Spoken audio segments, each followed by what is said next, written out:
ada suami istri. Suaminya itu mendaftar duluan, ya.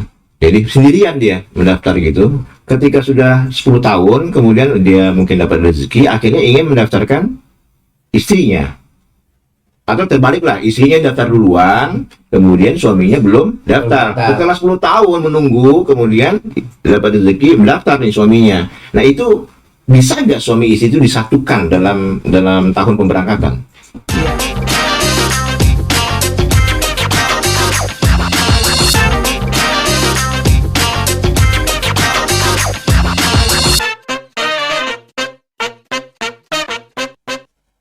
Assalamualaikum warahmatullahi wabarakatuh. Apa kabar Sobat Podcast Kemenak Tangsel? Jumpa lagi bersama kami Podcast Kemenak Tangsel. Pada hari ini kita akan membahas seputar penyelenggaraan ibadah haji dan umroh. Untuk itu telah hadir di studio kami Kasih PHU Kantor Kementerian Agama Kota Tangerang Selatan, Bapak Haji Tutun HS, bersama Ketua Forum Komunikasi Kelompok Bimbingan Ibadah Haji dan Umroh Kota Tangsel, Bapak Kiai Mardi Ahmad. Mari kita sapa. Assalamualaikum Pak Kasih, Pak Kiai. Waalaikumsalam warahmatullahi wabarakatuh. Sehat ya. Alhamdulillah, sehat. Ini masa pandemi ini luar biasa. Kita alhamdulillah udah prokes tadi ya. Betul. Udah cuci tangan. Kita udah vaksin semuanya ya. Sudah vaksin, sudah. Jadi kita sudah melepas masker. Baik Pak Kasih, ini pada hari ini kita akan membahas seputar pelaksanaan ibadah haji, di mana kita di masa pandemi ini sudah 2 tahun tidak memberangkatkan ibadah haji ke Tanah Suci. Yang jadi masalah sekarang kan kemarin itu ada penutupan pendaftaran ibadah haji baru ya. Nah sekarang sudah dibuka pendaftaran untuk masyarakat? Kembali. Alhamdulillah sudah dibuka. Sejak kapan itu? Sejak 30 Agustus. Oh, jadi sekarang masyarakat sudah bisa mendaftar. Nah, mungkin sebagai informasi mungkin ya kepada masyarakat ini, tata cara pendaftaran ibadah haji itu seperti apa sih? Alurnya, SOP-nya sehingga nanti mereka tidak terlalu bolak-balik gitu. Terima kasih. Bahwa SOP alur pendaftaran haji yang pertama adalah jamaah dengan membawa uang 25 juta untuk disetorkan ke BPS Bank Penerima Setoran BP, yaitu pada Bank Syariah. Ya, yaitu nanti dari bank mereka mendapatkan 5 lembar surat keterangan, yaitu yang sudah diproses, yaitu bahwa mereka terdaftar ya untuk mendapatkan porsi. Dengan setelah itu membawa 5 lembar yang dari bank tersebut, kemudian dilengkapi dengan yaitu fotokopi KTP, fotokopi KK, fotokopi akte kelahiran atau buku nikah, dan juga ijazah. Ya, serta yaitu foto ukuran. Ya, ukuran. Ini banyak banget ini foto. Fotonya ukuran 3x4 sebanyak 13 lembar. 13 lembar ya. 13 kemudian 4x6 3 lembar dengan 80% yaitu kelihatan muka yang jelas. Waduh, ini bukan selfie lagi. Itu tidak berwarna ya. Di backgroundnya putih ya. Putih backgroundnya. Oh, background putih. Iya. Putih. Itulah nanti persyaratan itu dibawa ke PHU. Kantor Kementerian Agama seksi PHU untuk divalidasi dan juga di foto input dan juga di foto elektrik ya, biometrik. Nah, kemudian di situ sudah tertera validasi dan juga nomor porsinya sudah tercantum. Oh, jadi ketika datang ke kantor sudah ketahuan dia estimasi berangkatnya ya? Sudah ketahuan, nanti dia itu sudah ketahuan, misalnya 1 minggu setelah dia daftar bisa dicek kembali di website. Dicek lagi di website Kementerian Agama gitu. Bisa. Baik. Nah ini sebelum ke Pak Kiai ya, masih masalah PHU nih. Saya dengar nih kemarin tuh waktu pandemi karena kita ada WFH, WFO itu ya. Jadi ketahuan sekali ini kok banyak banget yang datang. Ternyata masyarakat yang saya tanya mau apa Bu? Saya mau batalin haji gitu. Mau membatalkan keberangkatan gitu. Nah itu maksud dari pembatalan itu seperti apa itu? Jadi di era pandemi ini memang banyak jamaah yang sudah mendaftar. Mereka itu memang masa tunggunya cukup lama. Oh iya, biar masyarakat tahu ini waiting list di Provinsi Banten berapa sih termasuk Tangsel ya? Termasuk Tangsel yaitu 25 tahun. Masya Jadi Allah. daftar sekarang 25 tahun. berangkat 20 tahun. 20 tahun. Ya Allah. Iya, iya. Kita mereka mengajukan untuk pembatalan, kemudian kita edukasi di situ mereka bahwa keluhannya mereka memang ekonomi. Oh memang sedang butuh Iya, uang ya. ekonomi. Kemudian juga tadi mereka juga antriannya memang cukup panjang. Iya, memang. Berarti kalau misalnya dia sudah 10 tahun menunggu, kemudian membatalkan, Sayang ya. sayang sekali ya. Tapi dia harus dari awal lagi. Di awal lagi, ya kalau Waduh. benar awal. Tetapi kalau yang sudah mereka melunasi tahun 2000 kemarin dia berangkat, akhir tidak berangkat, dia ambil setoran pelunasannya, yaitu mereka nanti bisa melunasi kembali ketika nanti akan berangkat. Oh jadi itu mungkin ada yang membatalkan secara full, ada yang hanya mengambil untuk uang yang pelunasan. uang pelunasannya. Pelunasan aja. Kalau mengambil uang pelunasannya tetap terdaftar. berarti Tetap kan? masih mereka Oh, masih, begitu, iya. masih bisa berangkat. Masih bisa berangkat. Ya. Masih, Ada tahun yang akan datang, ya Iya, tahun iya. yang Baik, saya akan ke Pak Kiai ini ya. Pak Kiai ini kan ketua 1 Ya. Forum Komunikasi Kelompok Bimbingan Ibadah Haji Umroh Kota Tangerang Selatan ya. Betul. Nah ini biar masyarakat mungkin ada yang nggak tahu ini. Apa sih FKKBIH itu? Kelompok itu apa tugasnya? Ya. Tugasnya. Baik, Bapak dan Ibu sekalian, FKKBIH adalah forum komunikasi ya bimbingan ibadah haji dan umrah. Kita di Tangerang Selatan ini ada 8 KBIH. Jadi 8 KBIH itu membentuk satu kelompok yang disebut dengan FK. Nah, jadi FKKBIH itu jadi di Tangerang Selatan ini ada 8. KBIH-nya 8. Yang KBIH 8. Nah, itulah dibentuklah FK. FK Forum Komunikasi, yaitu Darul Hikmah di Pamulang, kemudian Al Mujahidin Pamulang, kemudian Darunisa Ar-Rahmah di Ciputat, kemudian Al Hidayah Ar-Rehan Labaika yaitu di Pondok Aren, sedangkan At-Taqwa di Serpong. Nah, itulah yang KBIH. Dan tugas kami dari KBIH itu yang 8 ini tugasnya membantu pemerintah dalam pelaksanaan ibadah haji. Katakanlah mulai dari Indonesia ada seseorang yang daftar kepada kami, ya, lalu kami proses, nanti diberikan manasik, ada yang 25 kali, bahkan ada yang rutin, ya. Nah, kemudian nanti juga dia dapat manasik dari Kemenak. Oh jadi selain dari Kemenak juga nanti KBIH ini mengadakan manasik sendiri. Manasik sendiri. Oh, iya. Jadi mungkin teorinya, prakteknya. Nah, nanti kalau Bapak Ibu yang mendaftar kepada KBIH itu biasanya kita yang tanggung jawab. Mulai keberangkatan, nanti di Mekahnya, di Madinahnya, dalam perjalanannya. Jadi orang yang daftar dengan kami adalah kita yang tanggung jawab. Namun tetap kita menginduk kepada ada yang disebut kloter. Ada ketua kloter. Ya itu kan Kemenak yang. Ya Kemenak itu. Jadi kita tetap mensukseskan program kloter yang dibentuk oleh pemerintah. Jadi kami dari KBIH yaitu memberikan manasik, memberikan pelayanan selama di Mekah dan perjalanan sampai kembali lagi. Itu KBIH. Ya, Pak Kasih. Ini saya sering mendengar istilah ada haji mandiri. Ini ini apa salah kaprah apa haji mandiri itu katanya ya saya dengar ya adalah ibadah jamaah haji yang tidak ikut KBIH.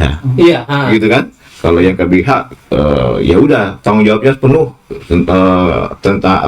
tentang pelaksanaannya, bimbingan itu sepenuhnya diserahkan kepada KBIH. Ini maksud dari jemaah mandiri itu apa sih? Sebenarnya pemerintah mengharapkan jamaah haji itu semuanya mandiri.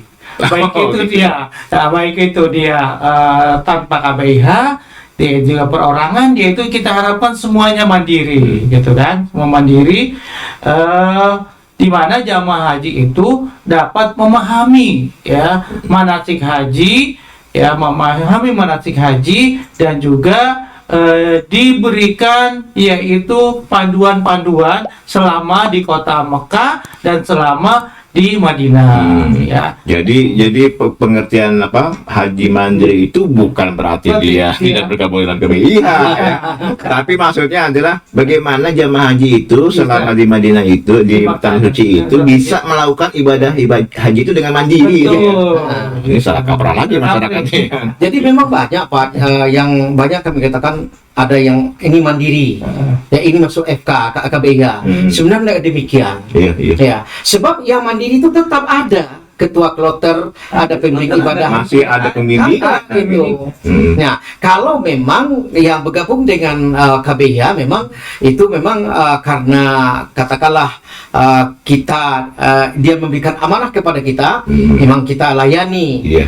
Namun tetap kami KBIH mau di Mekah mau bersama tetap gitu, wukufnya kita bersama.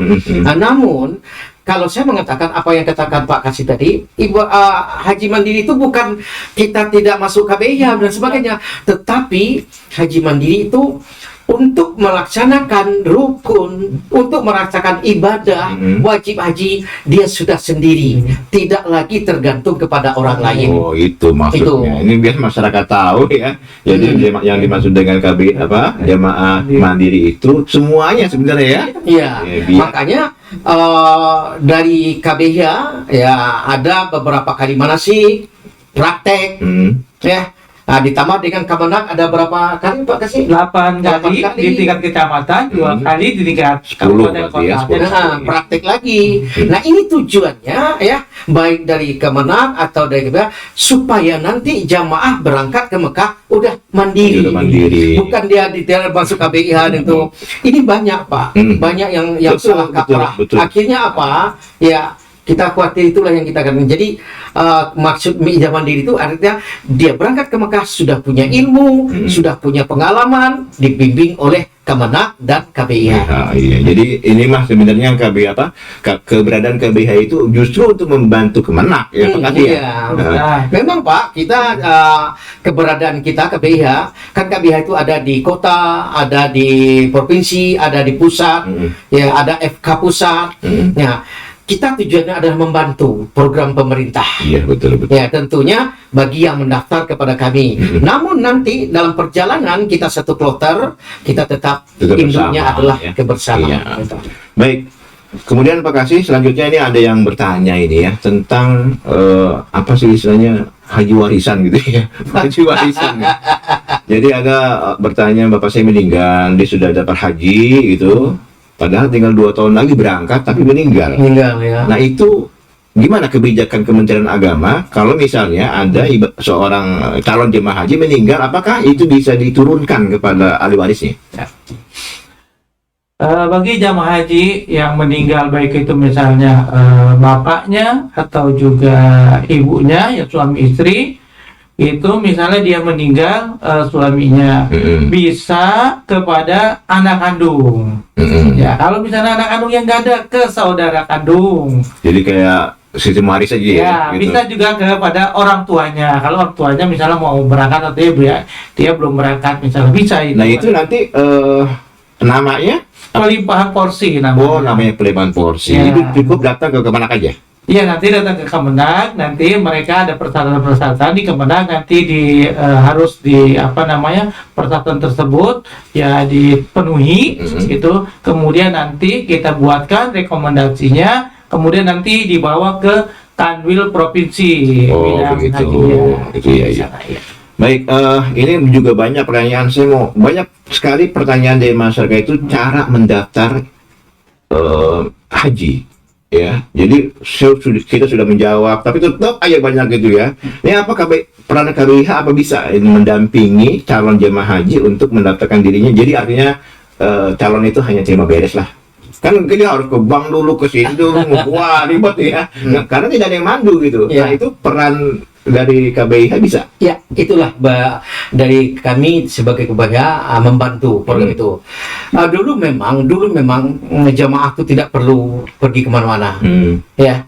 Nah, tapi sekarang, jadi kita fungsi kita, kalau ada jamaah yang mendaftar kepada kita. Mungkin nanti lebih dijelaskan apa cara mendaftar kalau misalnya tidak langsung ke Kemenak ya, PHU, tapi lewat KBIH. Iya, jadi kalau daftar dengan kami dengan persyaratan apa yang katakan Pak Kasih tadi, dia bawa, lalu kita bawa dia, kita dampingi dia ke bank. Ya, tadi itu dibawa 25 juta, nanti dimasukkan, setelah itu kita bantu, setelah itu kami bawa dia ke Kemenak untuk ada istilahnya diresmikan bahwa dia nanti calon jemaah haji. Jadi diproseslah di Kemenak. Nah, setelah itu datanya mungkin diambil oleh jamaah, kita sebagai pihaknya fotokopinya saja. Jadi itu kita dampingi gitu, kita hanya mendampingi. Pokoknya sudah beres tuh ya. Udah beres tuh. Dan langsung ketahuan nomor porsinya. Dan setelah di Kemenak udah ketahuan itu. Jadi kita memang mendidik juga jamaah jangan sampai kalau dulu kan tahu beres, pokoknya udah jadi dah. Ya kita bawa dia ke Kemenak. Nah, kita bawa sebab apa?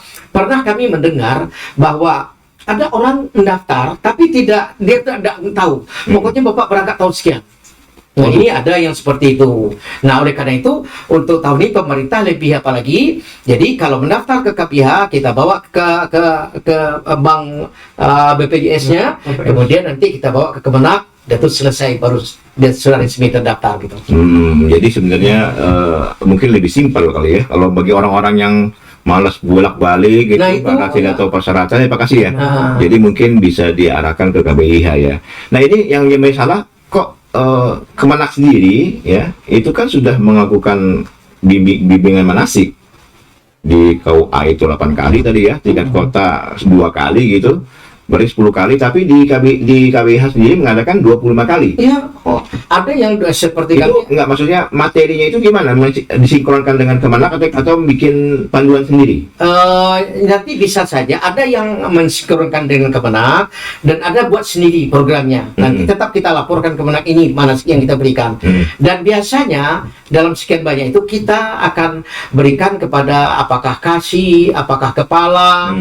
Nah, untuk bisa ketemu dengan jamaah di rumah atau di tempat KBI kita, memberikan apa bentuk-bentuk arahan ya juga itu nanti itu. Baik. Kemudian ke Pak Kasih nih, ada juga pertanyaan yang muncul ya. Jadi ada suami istri, suaminya itu mendaftar duluan ya. Jadi sendirian dia mendaftar gitu. Ketika sudah 10 tahun, kemudian dia mungkin dapat rezeki, akhirnya ingin mendaftarkan istrinya. Atau terbaliklah, istrinya daftar duluan, kemudian suaminya belum daftar. Setelah 10 tahun menunggu, kemudian dapat rezeki, mendaftar nih suaminya. Nah itu bisa nggak suami istri itu disatukan dalam tahun pemberangkatan? Iya. Untuk istri yang mendaftar duluan dan suaminya mendaftar belakangan, itu bisa, itu namanya nanti bermahram bagi seorang istri, menjadikan mahram ya. Tetapi si suaminya harus sudah daftar 3 tahun sebelum keberangkatan suaminya, istrinya. Berarti nggak bisa tahun berangkatan istri baru daftar, nggak bisa langsung masuk ya? Nggak bisa, 3 tahun. Benar itu ya? Jadi 3 tahun mereka harus setelah jadi istrinya. minimal suami itu minimal dia bisa digabungkan sebelum 3 tahun keberangkatan istrinya. Iya. Oh gitu, iya. Nah kemudian ini soal usia pendaftaran. Mulai usia berapa seorang itu bisa daftar haji? Seorang bisa daftar haji yaitu usia 12 tahun. Minimal 12 tahun. Jadi di bawah itu nggak bisa daftar. Nggak bisa daftar. Tidak kartu keluarga nggak bisa daftar. Bukan KTP ya? bukan usia KTP. Mereka nanti kita lihat dari akta kelahirannya. Akta kelahiran. Ya, akta kelahirannya. Nggak bisa itu, nggak bisa. Nggak bisa Jadi dibohongi. minimal 12 tahun. 12 tahun. Maksimal Nah, maksimal ya terserah kalau Terserah. maksimal bayi ya. Maksimal yang penting maksimal. kan jadi masalah begini, ada orang udah baru pensiun, ya, dapatlah dia mungkin uang pensiun kan, dia daftar usianya sudah 60 tahun gitu.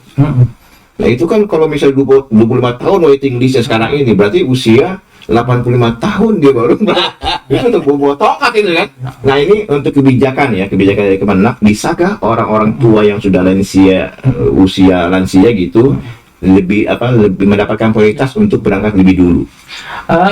Ada pemerintah juga memberikan prioritas kuota kepada jamaah haji yang usia tua atau usia lanjut. Tetapi mereka nanti masa tunggunya yaitu mereka harus sudah daftar 5 tahun.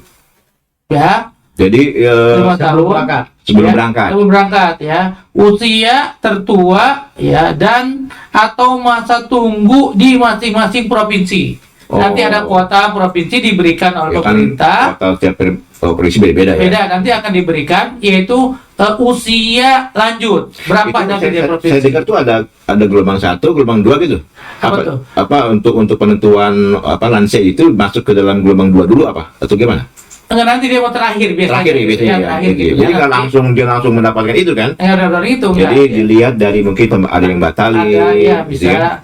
Itu ada prioritas sekian persen nanti ada gitu. dijatah, ada jatahnya per provinsi nanti dijatah atau 1% gitu bagi yang lansia. Tetapi dalam aturannya itu mereka harus sudah mendaftar 5 tahun sebelum mereka berangkat. Jadi Usianya berapa itu Pak? Ya itu usianya kalau dalam aturan ini adalah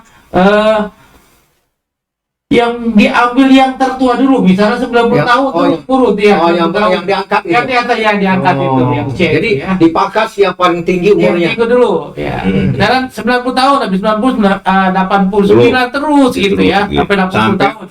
Kota yang sudah penuh ya bagi lansia ya. Iya. Kemudian ini ada apa ya? Saya kadang-kadang banyak masyarakat kalau kita kan sekarang jemaah haji itu sebelum berangkat kan selalu ke mana? Pondok Gede. Selama haji, Selama haji. Ini saya dengar katanya kan udah diresmikan, udah dibeli nih atau udah dipastikan bahwa Banten itu akan memiliki embarkasi sendiri. Betul. Baru kemungkinan 2 minggu yang lalu yaitu pemerintah Kota Tangerang sudah mengibahkan ya sertifikat tanahnya seluas 4,4 hektar kepada Kementerian Agama untuk pembuatan asrama haji. Saya baru dengar ini. Di daerah mana? Di daerah Cipondo, yaitu dekat situ Cipondo.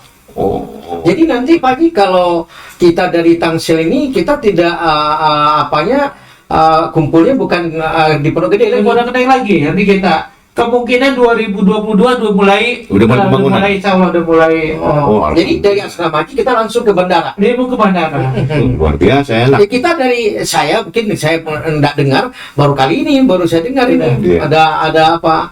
Ya saya itu mungkin waktu kapan ya, kita 3 bulan 4 bulan lalu lah saya mendengar berita gitu bahwa Pak Gubernur itu memantau ya itunya lokasinya. Wah ini kabar gembira bagi warga Banten ya, tidak perlu jauh-jauh lagi ke mana Pondok Gede gitu, tapi kita punya embarkasi sendiri dan itu bisa ya yang pasti dekat rumahnya. Dekat rumah saya dekat. Bisa bikin kontrakan ini.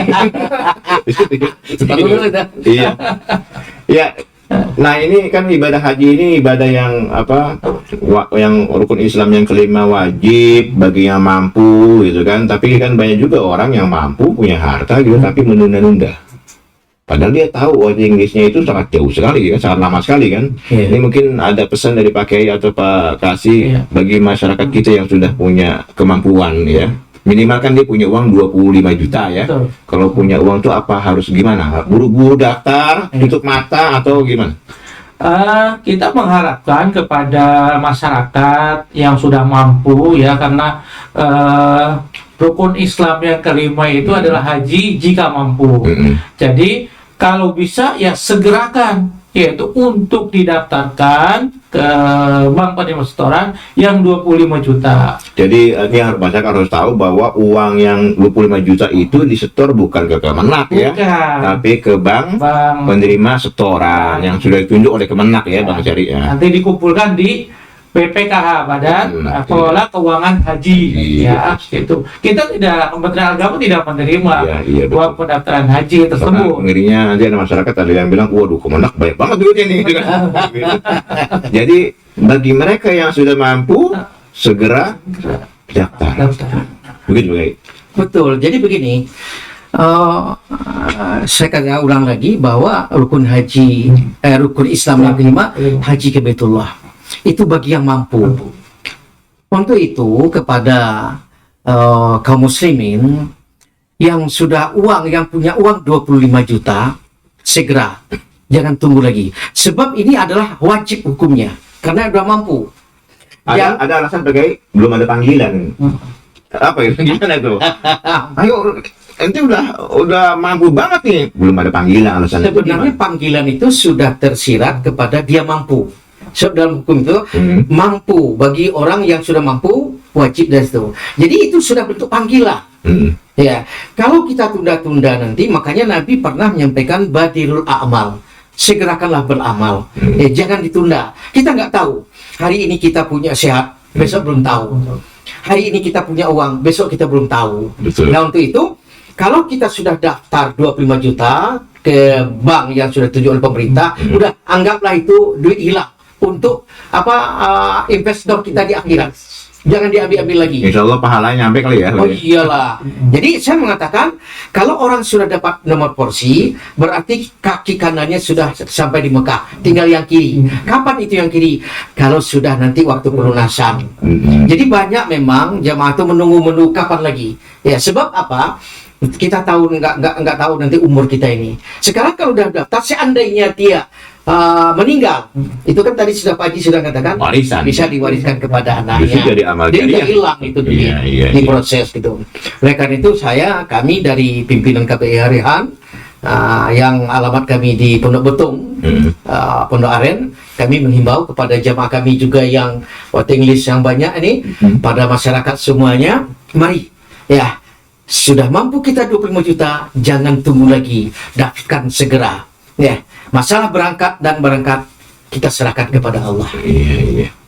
Baik, Pak Kasih, ini perbincangannya cukup menarik ya. Kalau kita lanjutkan, mungkin nanti dalam episode berikutnya kita akan undang lagi Pak Kasih tentang kehajian nih ya.